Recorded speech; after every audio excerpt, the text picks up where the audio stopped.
আপনার ভিডিওতে অ্যাড করতে পারবেন। এতে করে কপিরাইট হবে না।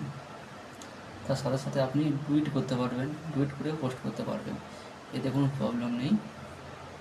তো চলো বন্ধুরা, এটা কীভাবে সম্ভব, এটা কীভাবে করে সেটাই আজকে তোমাদের দেখাবো। ভিডিওটা ভালো লাগলে লাইক কমেন্ট শেয়ার করবেন অবশ্যই। সেটা দেখে নাও আর ডুইট কীভাবে করে। তো সর্বপ্রথম আমরা এই যে ইউটিউব আছে, ইউটিউবে আমরা চলে যাব। এই যে ওপেন হয়ে গেছে আমাদের ইউটিউব।